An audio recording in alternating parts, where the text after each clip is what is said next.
Get ready to uncover a historical mystery that will leave you speechless. Today on Voices of History, we travel back in time to unearth a story so surprising that it will change the way you see history forever. I promise that when this podcast is over, you will never look at this topic the same way again. So make yourself comfortable, adjust the volume, and join us on this epic adventure. Let's begin. All right, get ready to dive into some fascinating history. Today we're tackling Mesoamerican civilizations. And you've given us an awesome collection of sources to work with. Academic papers, historical analyses, even some really cool images of ancient artifacts. It's going to be a good one. Oh, always love digging into Mesoamerican civilizations. They're so complex and rich, but often overshadowed, especially by those Eurocentric narratives. Really eager to see what we can uncover together from these sources. I love that. Yeah, and that's exactly what we're going for today. We're going way beyond the typical Aztec-focused stories. We're going to explore that full tapestry of cultures that made up Mesoamerica. And that's so important. Mesoamerica wasn't just one big blob. It was a whole bunch of unique civilizations, each one with its own history and traditions and way of doing things. Absolutely. One of the sources really emphasizes this. It's all about pushing past those simplified interpretations of Mesoamerican history, especially the ones coming from a European point of view, right? We have to remember that these civilizations developed over thousands of years. They achieved some seriously impressive things. They're on par with anything happening in, what they call the Old World. Yeah, and even those comparisons to the Old World, they can be super misleading. I mean, each region, it had its own path, right? Driven by different environments, different societies, different values. It's about understanding their achievements in their own context, not forcing some European lens onto it. So true. It's not about ranking civilizations. It's about appreciating each one for what makes it unique, like its contributions, its complexities. Actually, one source even questions this whole idea that the Spanish conquistadors had such superior technology. It argues that those comparisons we often make, they're not really accurate. They ignore all the different contexts that those technologies developed in. Exactly. Sometimes a civilization's impact, it's not just about the physical things they invented, right? Think of Teotihuacán. Even centuries after it collapsed, those ruins were so impressive. Later civilizations, even the Aztecs, they thought it was built by gods. That's the power of incredible architecture and urban planning. Wow, that's amazing. It's like these remnants of the past can have this incredible power, to inspire awe and influence people generations later. You can really see how interconnected these civilizations were. They were constantly building on what came before. And speaking of interconnectedness, it's so important to recognize all those different civilizations that thrived in Mesoamerica, We get so stuck on the Aztec narrative that we forget about all these other amazing groups, each one contributing to this incredibly rich history. Yeah, it's like those sources were saying. Those broad geographic classifications, they just don't cut it. There's so much variation. Take the civilizations in Zacatecas, for example, places like La Quemada. They don't fit neatly into the box of what we usually think of as Mesoamerican. It shows you how diverse those cultures were. Yeah. All thriving outside those conventional frameworks. Right. And then you have the Chalchihuitz culture. They left behind a ton of archaeological sites spanning across multiple states in Mexico as we know it today. And their artifacts, their architecture, they tell us a story of cultural exchange and innovation. And how can we forget about the Tarascan civilization, the Purepecha? They fiercely resisted both the Aztecs and the Spanish and their unique political structure. It just goes to show you the variety of power dynamics and resistance strategies that existed in Mesoamerica. Oh, yeah. The Tarascans, their story is so interesting. They really challenged that simple narrative of indigenous groups just giving in to European forces. They resisted for a long time. That shows you how strong and resilient and smart they were. It's a good reminder that history isn't always black and white. There's so many shades of gray, Multiple perspectives, multiple motivations. Absolutely. We can't forget about the Totonac civilization either over on the Gulf Coast. Their art style is so distinctive, and their social structures were really complex. They add a whole other layer to this intricate tapestry of Mesoamerican cultures. Right. And then you have the Huastec culture, too. They had these unique rituals and were incredibly tolerant socially. Plus, they had strong ties with the Maya. It's amazing how much variety existed even within a single region. And that variety extends to how they farmed and the innovations they came up with.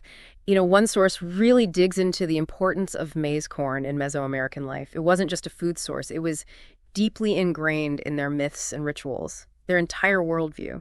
It makes sense. I mean, maize was so central to their lives. And speaking of maize, one of the sources actually challenges that whole idea that Teotihuacán was the only place where it was domesticated. It's looking like that's only part of the story. Yeah, exactly. Recent discoveries in the Balsas River region are pushing back the timeline for maize domestication. And there's even evidence suggesting that it might have originated further west, maybe even in Michoacán. The story of maize is still unfolding, makes it all the more interesting, I think. I love that. It reminds us that history is constantly evolving. New discoveries pop up and challenge our old assumptions all the time. And it shows how important it is to be critical of the narratives we encounter. Always be ready to consider new evidence and interpretations. Absolutely. It's not just about knowing where maize came from either. The ingenuity of nixtamalization is another part of the story. It really shows how well they understood and utilized this staple crop. Now, for those who might not be familiar, could you break down what nixtamalization is? Why was it so important? Sure. So nixtamalization is this process where you soak and cook maize in an alkaline solution, usually lime water. It's pretty simple, but it's ingenious. It unlocks all this nutritional potential in maize, makes it much easier to digest and more nutritious. Wow. It's incredible to think that such an ancient technique essentially shaped the foundation of Mesoamerican diets. It even led to the creation of those iconic foods, like tortillas, a real testament to their ingenuity and understanding of food science. And it's kind of cool to compare that to what the Spanish call a tortilla, right? For them, it's totally different, like an omelet. It just emphasizes how different their culinary traditions were. Food can be such a powerful way to understand those cultural differences. Absolutely. It makes you think about how even simple words can have totally different meanings, how much cultural significance they carry. Definitely. And speaking of cultural differences, it's interesting to consider how all these different civilizations interacted with each other. The sources mention the altepetl, a kind of city-state structure that was all over Mesoamerica. So instead of a single empire, you had all these independent city-states, each with its own ruler and government. I bet that led to some pretty complex power dynamics. Oh, yeah. The altepetl were always forming alliances and rivalries, kind of like those city-states in ancient Greece. A good example is the Aztec Triple Alliance.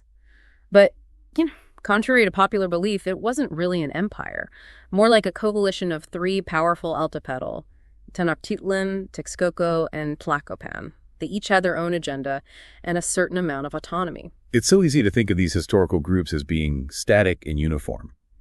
But in reality, they were constantly evolving, negotiating power, forging relationships with their neighbors. It was dynamic. And to add to that complexity, look at the Tarascan civilization.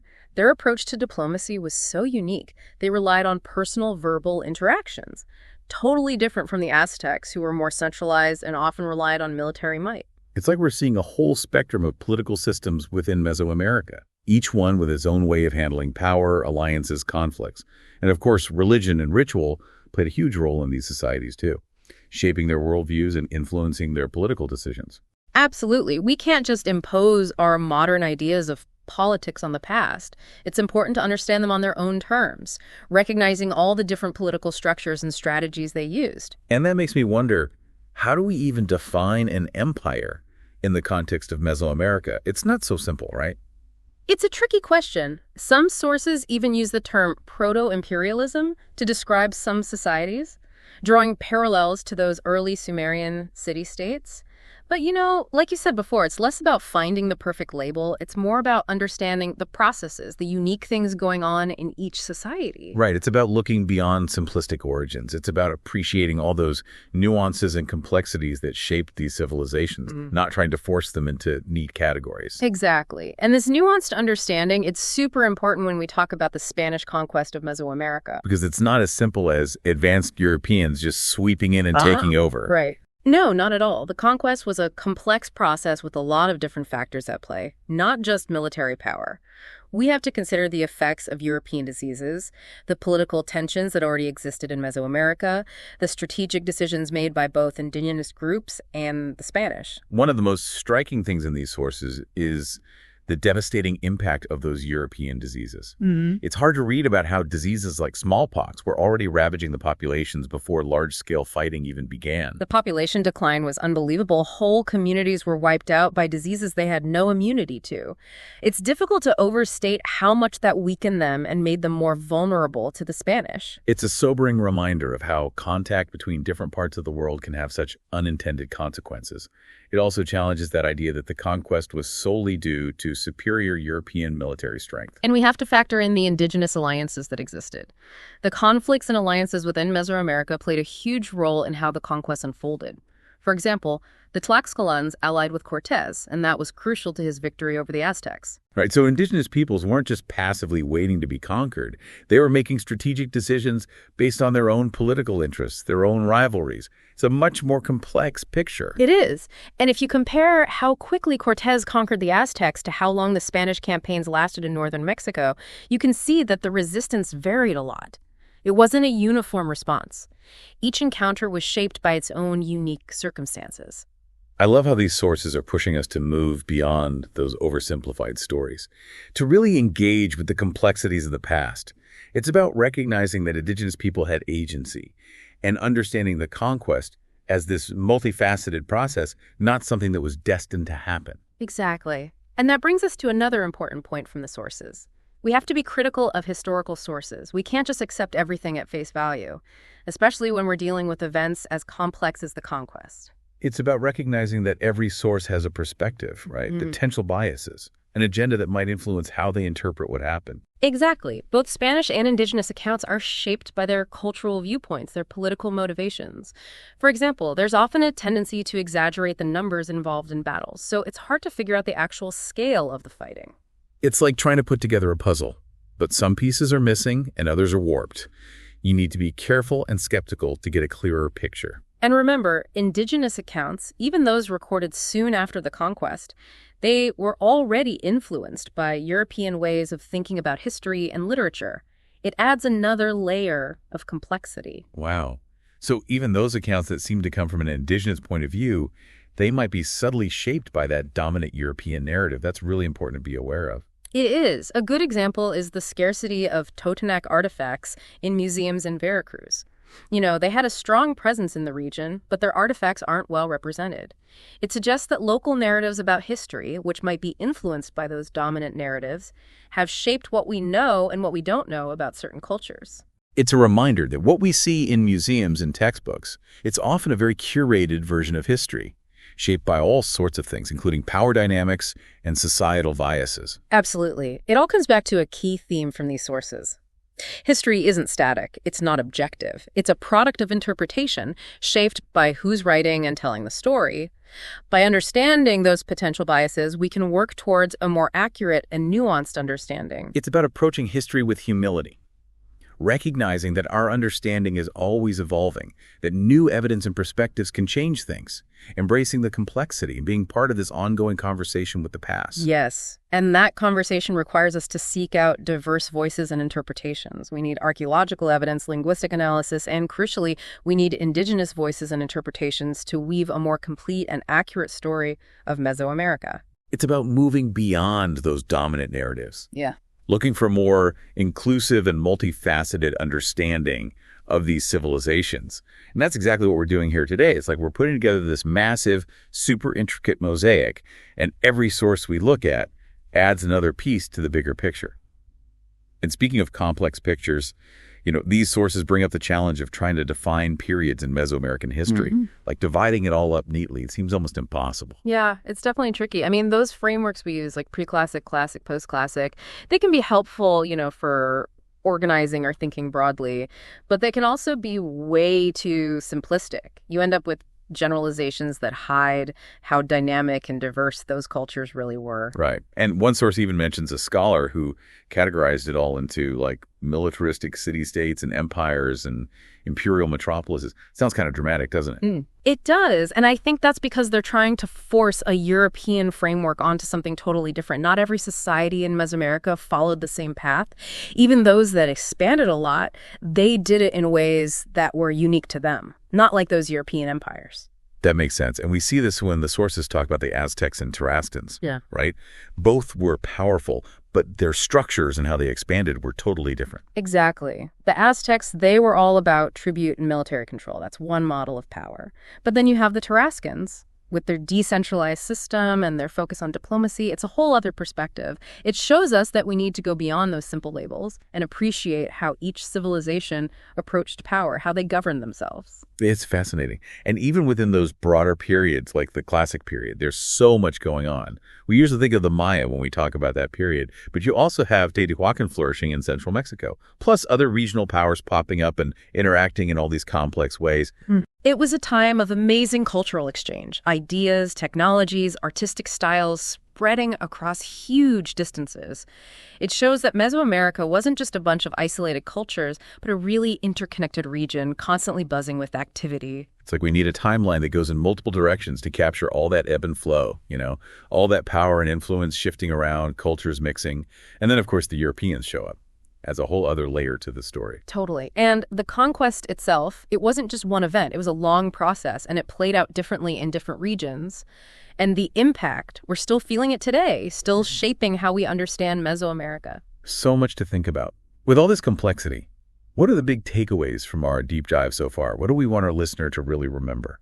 Well, I think the most important thing is that Mesoamerica was incredibly diverse, culturally and politically. With a history that stretches back thousands of years, you can't reduce it to a single story or a simple timeline. We have to resist that urge to oversimplify, embrace all the nuances. And to really grasp those nuances, we have to be critical of the sources we're using, right? We have to think about who's telling the story, what their perspective might be, how that shapes their interpretation. Absolutely. We need to look for multiple voices, multiple interpretations, bring in the archaeological evidence, the linguistic analysis, and like we've been talking about, those indigenous perspectives, those are crucial. All these different lenses help us get a clearer, more accurate picture. It's all about challenging those dominant narratives and being open to new discoveries and ways of thinking. History is a conversation, right? We're constantly learning and reevaluating. Exactly. Learning about Mesoamerica, it's a journey. It's not about reaching some final destination.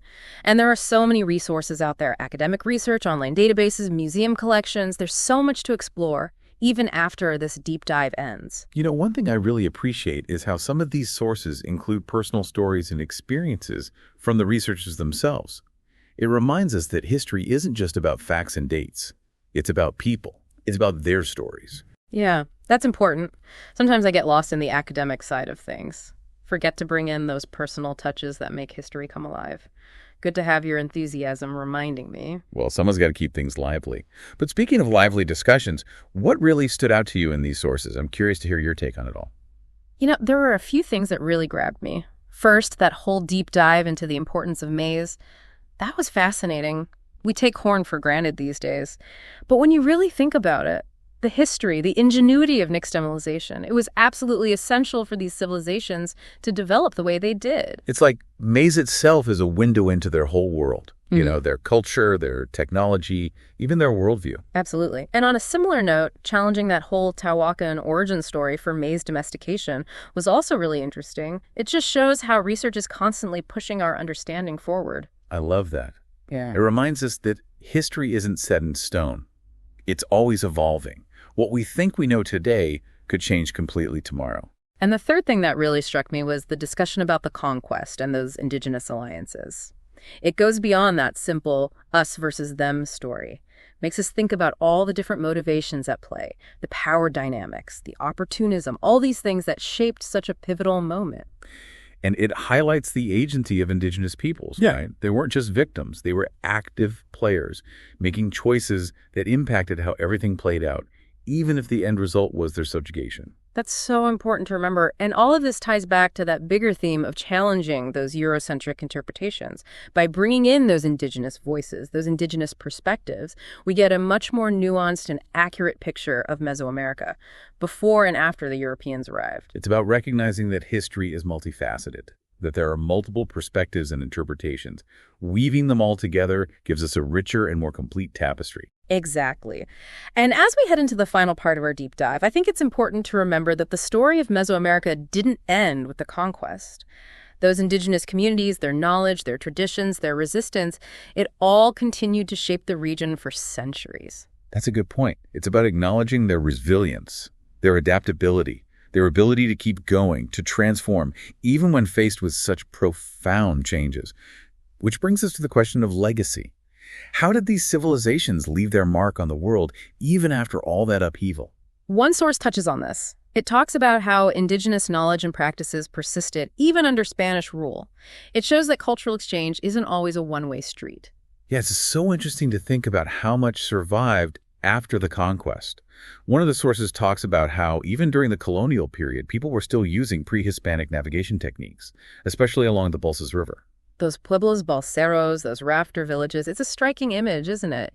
They were using their expertise navigating this crucial waterway, even under Spanish rule. It really makes you question that whole idea of a clean break after the conquest. It does. Makes you think about how much blending and exchange was happening. It wasn't just a wiping out of one culture or replacing with another. It's much more complicated. Right. That indigenous knowledge wasn't erased. It was adapted. It was integrated into new systems. Even the Spanish chroniclers, they relied heavily on indigenous guides and translators. They needed that local knowledge. Yeah, to make sense of this world that was still so new to them. Exactly. So even in the context of colonization, knowledge was flowing both ways. It's a reminder that power dynamics don't tell the whole story. Right. And as we wrap up this deep dive into the sources you gave us, there's one final point I want to emphasize. We need to keep researching Mesoamerican civilizations. We need more exploration. Couldn't agree more. There's so much we still don't know, so many stories waiting to be told, so many perspectives we haven't even heard yet.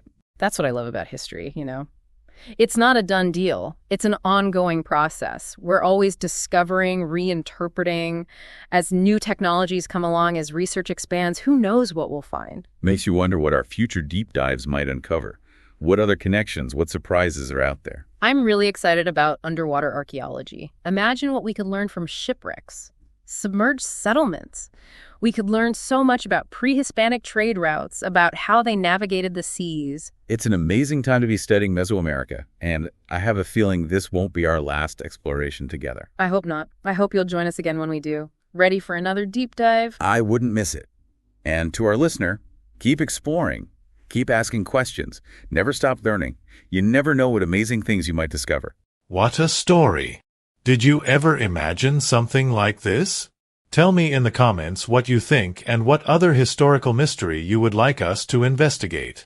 And if you liked this trip back in time, don't forget to give it a like, subscribe and activate the bell so you don't miss the next videos full of curiosities, mysteries and facts that challenge official history.